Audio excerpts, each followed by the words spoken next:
नमस्कार टीवी और मैं हूं आपके साथ स्मिता पटवार। चलिए रुक करेंगे उत्तराखंड की तमाम बड़ी खबरों का, लेकिन उससे पहले एक नजर आज की हेडलाइंस पर। बजट को सीएम धामी ने बताया उम्मीदों से भरा, कहा जनता के सुझावों को किया जाएगा शामिल। उत्तराखंड विधानसभा का बजट सत्र हंगामे के साथ हुआ शुरू, गैरसैंण के मुद्दे पर कांग्रेस का धरना। उत्तरकाशी पुलिस के हाथ फिर लगी एक बड़ी सफलता, 41 ग्राम अवैध स्मैक के साथ 2 अभियुक्त गिरफ्तार। किच्छा कोतवाली क्षेत्र में व्यापारियों का प्रदर्शन, चोरियों का खुलासा न करने से गुस्साए व्यापारी। उत्तराखंड विधानसभा का बजट सत्र शुरू हो गया है। इस बजट से आम आदमी को बहुत उम्मीदें हैं। वहीं बजट सत्र के पहले दिन गैरसैंण में न करने को लेकर विपक्ष मुखर हो गया है। कार्यवाही शुरू होने से पहले विपक्ष ने सदन के बाहर गैरसैंण की उपेक्षा को लेकर धरना दिया। वहीं नेता प्रतिपक्ष यशपाल आर्य ने कहा कि भाजपा चुनाव के दौरान भी और अब सरकार बनने के बाद भी लगातार गैरसैंण की अनदेखी करके जन भावनाओं के साथ खिलवाड़ कर रही है। उन्होंने कहा कि सरकार ने केवल नाम मात्र के लिए गैरसैंण को ग्रीष्मकालीन राजधानी बनाया है। आपको बता दें कि उत्तराखंड में आज से विधानसभा का बजट सत्र शुरू हो गया है। वहीं आज 11 बजे विधानसभा सत्र की कार्यवाही शुरू होने से पहले विपक्ष के विधायकों ने सदन के बाहर गैरसैंण में बजट सत्र न करवाने को लेकर धरना दिया। इस दौरान विपक्ष के विधायक सदन के बाहर हाथों में तख्तियां पकड़कर बैठे रहे। आईआईटी रुड़की से जुड़े हुए मामले में वरिष्ठ पत्रकार और खानपुर विधायक उमेश कुमार के द्वारा कर्मचारियों की समस्या को लेकर भारत सरकार में मानव संसाधन विकास मंत्री धर्मेंद्र प्रधान को एक शिकायती पत्र लिखा गया, जिसका संज्ञान लेते हुए संबंधित विभाग को आदेशित किया गया है। पटवारी क्षेत्र के अंतर्गत ग्राम पंचायत पासतोली के राजस्व ग्राम कक्करतोल में खुल रहे स्टोन क्रैशर के खिलाफ ग्राम सभा पासतोली और ग्राम सभा जबरकोट का प्रतिनिधि मंडल कपूर सिंह के नेतृत्व में उप जिलाधिकारी थराली को ज्ञापन सौंपा गया। प्रतिनिधि मंडल ने 1 सप्ताह के भीतर कार्यवाही की मांग की है। यदि समय पर कार्रवाई नहीं हुई तो ग्रामवासी आंदोलन के बाध्य होंगे। हमारे जो गाँव है ग्राम पंचायत पासतोली, वहाँ पर एक छोटा सा गाँव है जिसका नाम है ग्राम कक्करतोली। वहाँ पर एक स्टोन क्रैशर का निर्माण किया जा रहा है और वो जो है वो अवैध रूप से लगाया जा रहा है, जिसमें गांव वालों की कोई भी सहमति नहीं है और गांव वालों का बहुत सारा उसमें आक्रोश है। तो दोस्तों, सवाल ये है कि जहां आज के समय में स्कूलें खोली जानी चाहिए थी, जहां हॉस्पिटल खोले जाने चाहिए थे, वहां आज के समय में स्टोन क्रैशर जैसी चीज़ें लगाई जा रही हैं। और स्टोन क्रैशर ऐसी जगह पर लगाई जा रही है जो एक वन क्षेत्र है, जहां पर गांव के बीचों बीच लगाया जा रहा है, जिसके आसपास गांव वालों की जो कृषि योग्य भूमि है, और वो कृषि योग्य भूमि जिस पर गांव वालों का लगातार गांव वालों का जीवन यापन होता है, उसी कृषि से उनका जीवन चलता है। अगर वो कृषि भूमि अगर समाप्त हो जाए और वो खत्म हो जाए, कृषियाँ खत्म हो जाए, तो उसके लिए कौन जिम्मेदार रहेगा? लगातार पहाड़ों से जो पलायन हो रहा है, उस पलायन को देखते हुए जो ये खनन को जो ज़्यादा वो महत्व दिया जा रहा है और पलायन को महत्व नहीं दिया जा रहा है, पलायन को नहीं रोका जा रहा है, तो मैं समझता हूँ कि जो इन लोगों की, जो ठेकेदारों और सरकार की जो चालाकी है, वो इसमें स्टोन क्रैशर लगा के पहाड़ों में लोगों से भगाने की तरीका है। देहरादून के बडोवाला सेवाली में बहने वाली आशा नदी का पानी खेतों में डाइवर्ट करने से नदी की मछलियां मर रही हैं, जिससे आसपास के क्षेत्र में लोगों का सांस लेना भी मुश्किल हो गया है। स्थानीय निवासी सामाजिक कार्यकर्ता दीपक का कहना है कि यहाँ कोई जांचने पूछने वाला नहीं है। नगर निगम के कर्मचारी भी कुंभकर्ण की नींद सोए हुए हैं। नगर पालिका परिषद चमोली गोपेश्वर के उपचुनाव में भाजपा प्रत्याशी पुष्पा पासवान ने कांग्रेस के प्रत्याशी को बड़ी बढ़त के साथ शिकस्त दी है। भाजपा प्रत्याशी ने नगर पालिका उपचुनाव में 1083 मतों से जीत हासिल की। इस दौरान प्रशासन की ओर से भारी सुरक्षा व्यवस्था के इंतजाम किए गए। भाजपा कार्यकर्ताओं में भारी उत्साह देखने को मिल रहा है। चमोली जिले के पोखरी ब्लॉक के कुजासू क्षेत्र में बनी पीएमजीएसवाई की सड़क में हो रहे भूस्खलन से ग्रामीणों को खतरा बना हुआ है। वहीं अब तक इस सड़क में कटे खेतों का मुआवजा भी नहीं मिल पाया है। पृथ्वी सिंह कंडारी का कहना है कि विभाग की लापरवाही के चलते उन्हें दिक्कतों का सामना करना पड़ रहा है। नरेंद्रनगर विधानसभा की पट्टी दोगी के लोयल गांव में इस भीषण गर्मी में ग्रामीण बूंद बूंद पानी के लिए तरस रहे हैं। दोगी क्षेत्र की 27 ग्राम पंचायतों के पेयजल समस्या के हल के लिए लगभग 50 करोड़ की लागत से बनी सूर्यकुंड रानीताल पेयजल पंपिंग योजना मात्र 100 पीस बनकर रह गई है। ये योजना 10 वर्षों पूर्व बनकर तैयार हो चुकी थी। गाँव क्षेत्र में तब 5 से 10 परिवारों के बीच सामूहिक कनेक्शन दिए गए थे, मगर जल आपूर्ति ठप रही। आज भी हर घर जल नल योजना का कनेक्शन सूर्यकुंड रानीताल योजना से जोड़ा गया है। ग्रामीणों ने आरोप लगाया कि हर घर जल नल योजना बुरी तरह फेल हो चुकी है। सूर्यकुंड रानीताल पेयजल पंपिंग योजना क्षेत्र 100 पीस बनकर रह गई है। कि यहाँ पे 2-2, 3-3 दिन तक जो पानी के जो नंबर लगाना पड़ता है और मुश्किल से 2-2 बर्तन भरने पड़ रहे हैं। ये हमारे हालात इस प्रकार से हो गए कि सूरजकुंड रानीताल की योजना जो हमारे लिए के लिए सपना बनी हुई थी वो खत्म हो चुकी है, वो विफल हो चुकी है। जल जीवन मिशन का हमने विरोध भी इसी वजह से किया कि जब सूरजकुंड रानीताल योजना से हम लोगों को लाभान्वित पेयजल उपलब्ध नहीं हो पा रहा तो क्या जरूरत है जल जीवन मिशन की लाइन बिछाने से।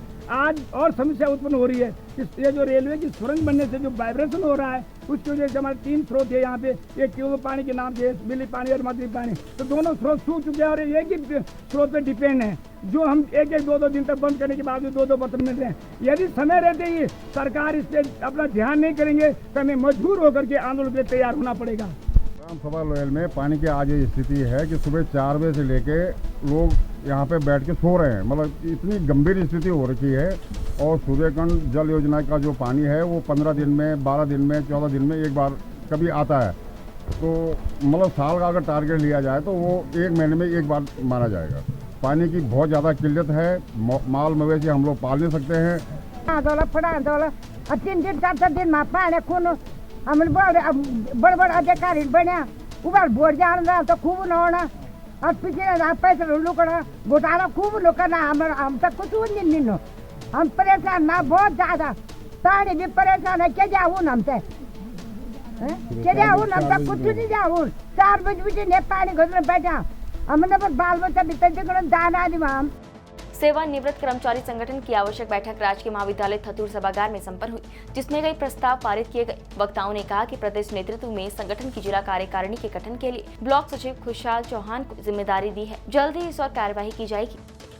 राव जी, आज हमारी संगठन की क्योंकि पहले हमारी बैठक हुई थी फरवरी में और उसके बाद बैठक नहीं हो पाई थी क्योंकि बीच में चुनाव का मामला था, चुनाव में हम लोग बैठक नहीं कर पाए थे। आज हमने जो अहम बैठक यहाँ पर राजकीय महाविद्यालय थतूर में और की थी और इसमें हमारे काफ़ी साथी यहाँ पर उपस्थित हुए हैं, तो मैं सभी साथियों का भी यहाँ पर धन्यवाद ज्ञापित करता हूँ। और बैठक का मुख्य उद्देश्य हमारा ये है कि जैसा गाँव की स्वच्छता का विषय है और जैसे यहाँ का स्वास्थ्य व्यवस्था है, थतूर CSC में स्वास्थ्य की बहुत व्यवस्थाएँ हैं, स्टाफ वहाँ पर पर्याप्त नहीं है, संसाधन वहाँ पर पर्याप्त नहीं है। उसके लिए हमने पूर्व में जिलाधिकारी महोदय को भी ज्ञापन भेजा है और हमारे सभी साथियों ने इसमें रोष प्रकट किया है कि यहाँ पर स्वास्थ्य की व्यवस्था ठीक नहीं है। इसको सुधार के लिए हम भी जो है संघर्ष करेंगे और शासन प्रशासन से उसकी मांग करते हैं। दूसरा हमारा प्रकरण था कि PWD में सड़कों की व्यवस्थाएँ बहुत खराब है। जैसा मेन हमारे जो थतूर से मूलधार के लिए जो मोटर मार्ग है उसकी स्थिति बहुत खराब है और चिंता का विषय है कि उसमें लोक निर्माण विभाग में ध्यान नहीं दे रहा और हमारे जनप्रतिनिधि इसमें जो है सक्रिय रूप से नहीं भाग ले रहे हैं, जिसका बनना बहुत आवश्यक है। वही आप जैसा हमारे CSC और इंटर कॉलेज के ढाना के लिए जो मोटर मार्ग जाता है उसकी स्थिति भी बहुत दयनीय है। जनपद उत्तरकाशी में आगामी 21 जून को 8वां अंतर्राष्ट्रीय योग दिवस मनाए जाने की तैयारियां जोरों पर है। जिले में 6 चिन्हित स्थान और राजकीय इंटर कॉलेज मोरी, डुंडा, बड़कोट, चिनाली सौड़ और निरंकारी सत्संग भवन पुरोला और राजकीय कृति इंटर कॉलेज उत्तरकाशी में योग कार्यक्रम आयोजित होगा। 15 से 20 जून तक बालिका इंटर कॉलेज उत्तरकाशी में सुबह 7 बजे से 8 बजे तक योगाभ्यास कार्यक्रम आयोजित किया जा रहा है, जिसमें कोई भी नागरिक आकर योगाभ्यास का लाभ ले सकेंगे। जनपद नैनीताल में भाजपा युवा मोर्चा ने मोदी सरकार के 8 वर्ष के कार्यकाल पूर्ण होने पर बाइक रैली निकाली। रैली को भाजपा मंडल अध्यक्ष आनंद बिष्ट और महिला मोर्चा की नगर अध्यक्ष दीपिका बिनवाल ने झंडी दिखाकर रवाना किया। बाइक रैली तलीताल से मॉल रोड होते हुए मल्लीताल पंत पार्क तक पहुंची, जहां पर रैली का समापन हुआ। जनपद उत्तरकाशी का चार्ज भार ग्रहण करते ही SP उत्तरकाशी अपहरण यदुवंशी द्वारा उत्तरकाशी में नशे को जड़ से समाप्त करना अपनी मुख्य प्राथमिकता बताई गई थी। वर्तमान परिदृश्य में युवा पीढ़ी में बढ़ रहे नशे और ड्रग्स के प्रचलन को लेकर वो बहुत संवेदनशील है। बीती 3 मई से जनपद में चारधाम यात्रा अपने चरम पर है। चारधाम यात्रा के बीच यात्रा का फायदा उठाकर अवैध नशीले पदार्थों की तस्करी करने वाले 2 युवकों को पुरोला पुलिस और SOG यमुना वैली की संयुक्त टीम ने गिरफ्तार किया है। भाजपा समर्थक मंच के सफलतम 5 वर्ष पूरे होने पर उत्तराखंड में पूर्व युवा मोर्चा नेता विशाल मनवाल को भाजपा समर्थक मंच का प्रदेश अध्यक्ष नियुक्त करते हुए एक सादे समारोह में मंच के राष्ट्रीय अध्यक्ष शार्प शूटर देवेंद्र सिंह चौहान ने मनोनीत पत्र सौंपा। डोईवाला के भगवानपुर सन गाँव में हुए कार्यक्रम में भाजपा समर्थक मंच किसान मोर्चा ने उत्तराखंड में मंच का गठन करते हुए तमाम नेताओं को जिम्मेदारी देते हुए आशा जताई कि मनोनीत सभी नेता अब मंच को मजबूत करने के साथ भाजपा की रीति नीति को जन जन तक पहुँचाएंगे। समर्थक मंच का काम वही है जो बीजेपी का है। बीजेपी ने जो भी किसानों के लिए, गरीब लोगों के लिए जो भी काम किया है उसका प्रचार करना, लोगों को बताना, घर घर जा कर के जो बीजेपी के कर्मचारियों से कुछ छूट जाता है व्यक्तियों से, वो हमारा संगठन काम करेगा। हर तरीके से हिंदुओं को संगठित करना, उसको मजबूत देना, ये हमारा काम है। बीजेपी से जो भी कहीं इधर उधर हिलेगा उसको हम बांध करके एक गुलदस्ते की तरह से रखेंगे, ये हमारा काम है। जनता पार्टी के कार्य समिति का मैं सदस्य रहा हूँ, क्रीड़ा भारती में मैं रहा हूँ और चुनाव में हमेशा त्रिवेंद्र जी के साथ कंधे पे कंधा मिला के मैं खड़ा रहा हूँ और जैसा उनसे भी जो भी राय लेंगे तो उनसे काम करेंगे और भाजपा के लिए हमेशा काम करेंगे, यही हमारा एक उद्देश्य है। 13 जिलों में संगठन खड़ा करेंगे, 13 जिलों में भाजपा के लिए काम करेंगे। बिल्कुल उसको पूरी तरह आगे जोश और खरोश के साथ आगे बढ़ाया जाएगा और जो भी भाजपा द्वारा जो कार्य हैं, जो शैलियाँ हैं, उसका प्रचार प्रसार जन जन तक किया जाएगा। एसपी उत्तरकाशी अपहरण यदुवंशी द्वारा कोतवाली उत्तरकाशी पर थाना दिवस जन संवाद कार्यक्रम आयोजित कर फरियादियों की समस्याएं सुनी गई। जनता की समस्याओं को गंभीरता पूर्वक सुनकर उनके द्वारा समस्याओं के तुरंत निस्तारण के लिए संबंधित अधिकारियों को निर्देश दिए गए। जन संवाद कार्यक्रम में आए स्थानीय लोगों द्वारा थाना दिवस संवाद कार्यक्रम आयोजित करने पर एसपी उत्तरकाशी को बधाई दी गई और उनके इस फैसले का स्वागत किया गया। विकासखंड मुंसियारी के सरस्वती शिशु मंदिर में पूर्व छात्र सम्मेलन का आयोजन किया गया, जिसमें सरस्वती शिशु मंदिर मुंसियारी से पढ़ाई करने वाले कई पूर्व छात्र इस सम्मेलन में पहुंचे और एक एक कर पूर्व सभी छात्र छात्राओं ने अपना अपना परिचय दिया। वहीं पूर्व छात्र सम्मेलन में तमाम लोग उपस्थित रहे। जनपद उधम सिंह नगर के किच्छा कोतवाली क्षेत्र में पिछले कुछ दिनों से हुई चोरियों का खुलासा न होने से गुस्साए व्यापारियों ने कोतवाली परिसर में धरने पर बैठकर पुलिस के खिलाफ नारेबाजी की। कोतवाली पुलिस के खिलाफ नारेबाजी करते हुए व्यापारियों ने कहा कि चोरों द्वारा लगातार व्यापारियों के प्रतिष्ठान को निशाना बनाया जा रहा है, लेकिन इसके बाद भी पुलिस चोरी का खुलासा करने और चोरी पर अंकुश लगाने के लिए कोई ठोस कार्रवाई नहीं कर रही है। उन्होंने कहा कि अगर बुधवार तक चोरी का खुलासा नहीं हुआ तो गुरुवार को सभी व्यापारी काली पट्टी बांध कर काम करेंगे और शनिवार को पूर्ण रूप से बाजार बंद रखेंगे। चोरी को हुए आज 9 दिन हो गए हैं, अभी तक चोरी का खुलासा नहीं हुआ। अभी हम पीछे 3 दिन पहले बैठे थे, तब भी हमने ये कहा था कि चोरी खुलासा जल्द से जल्द हो। हमें आश्वासन देके यहाँ से भेज दिया गया था कि हम जल्द से जल्द खुलासा करेंगे, लेकिन कुछ भी खुलासा नहीं हुआ।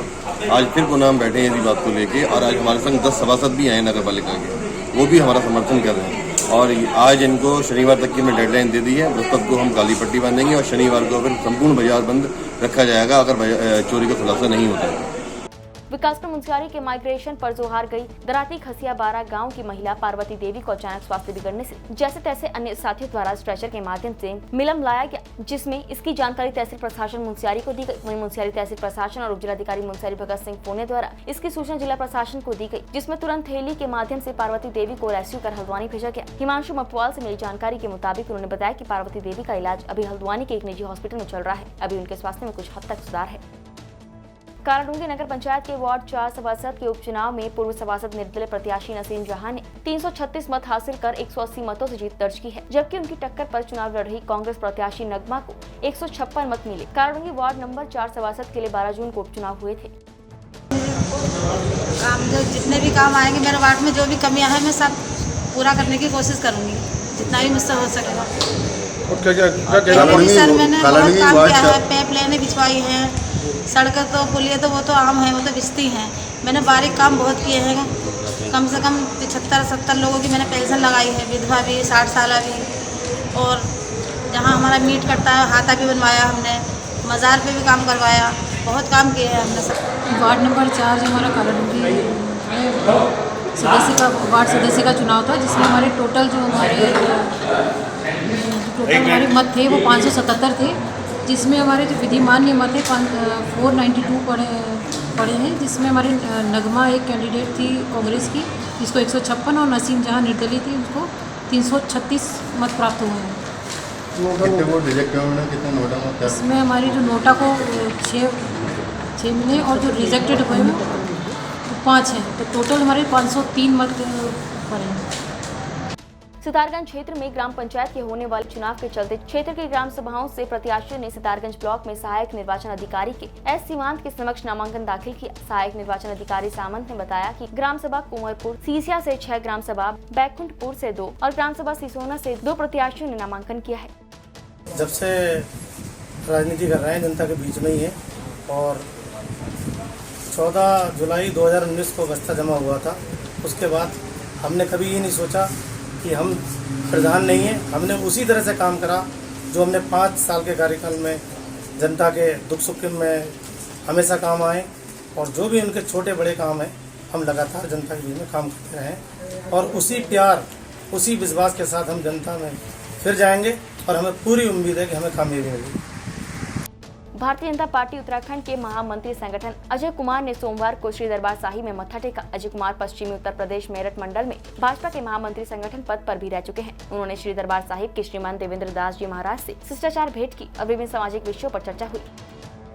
जन संघर्ष मोर्चा अध्यक्ष और GMVN के पूर्व उपाध्यक्ष रघुनाथ सिंह नेगी ने पत्रकारों से वार्ता करते हुए कहा कि मुख्यमंत्री धामी की टीम में शामिल भ्रष्टाचार रूपी धुआंधार बैटिंग करने वाले सचिव मीनाक्षी सुंदरम और इनके परिजनों और करीबियों के भूमाफियाओं से संबंधों, फर्जीवाड़ा कर जमीन की खरीद फरोख्त, जबरन औने पौने दामों में दलितों की भूमि कब्जाने, जिलाधिकारी हरिद्वार रहते हुए इनके द्वारा किए गए काले कारनामे और इनके द्वारा जमीन से जुड़े मामलों में दिए गए निर्णय आदेशों की गहन जाँच पड़ताल की जानी चाहिए, जिससे प्रदेश को इन जैसे भ्रष्ट अफसरों से बचाया जा सके। नेगी ने कहा कि मई 2022 में इनके ससुर के खिलाफ हरिद्वार के एक भूमाफिया गैंगस्टर तोमर से नजदीकी और जमीन की खरीद फरोख्त के मामले में दादरी ग्रेटर नोएडा थाने में प्राथमिकी दर्ज हुई है, जो कि इनकी भूमाफियाओं से नजदीकी की पुष्टि करता है। कल पूरे उत्तराखंड और उत्तर प्रदेश में एक मामला बहुत दिनों से चर्चित है। IAS और सचिव माननीय मुख्यमंत्री, जो कि मुख्यमंत्री की टीम के सदस्य हैं, श्री मीनाक्षी सुंदरम जी, इनके ससुर ने और इनके द्वारा जब ये हरिद्वार में DM थे तो इन्होंने भू माफियाओं के साथ मिलकर के कोई गैंगस्टर भू माफिया तोमर उसके साथ मिलकर के कई दिनों से ये काम कर रहे हैं और इन्होंने करोड़ों रुपए की ज़मीन को कब्जाने का काम किया है। इनके खिलाफ, जो इनके ससुर हैं, इनके खिलाफ दादरी ग्रेटर नोएडा में थाने में 420, 467, 468, 471 और 506 के तहत मुकदमा दर्ज हुआ और अधिकारी भी हैं इसमें शामिल। लेकिन हमारा मेन मामला यह है कि मीनाक्षी सुंदरम जी मुख्यमंत्री जी की टीम के आदमी हैं, मुख्यमंत्री के सचिव हैं ये। तो ऐसे में मुख्यमंत्री जी जो लगातार एक भ्रष्टाचार रोधी ऐप बना करके और सुशासन की बात जो करते हैं, तो ये एक तरह से बेईमानी है कि पूरे प्रदेश के अंदर, पूरे उत्तराखंड, पूरे उत्तर प्रदेश में पूरा का पूरा ये मामला बहुत ज़्यादा। उत्तराखंड की तमाम बड़ी खबरों में फिलहाल इतना ही। बाकी खबरों के लिए देखते रहिए पहाड़ TV। नमस्कार।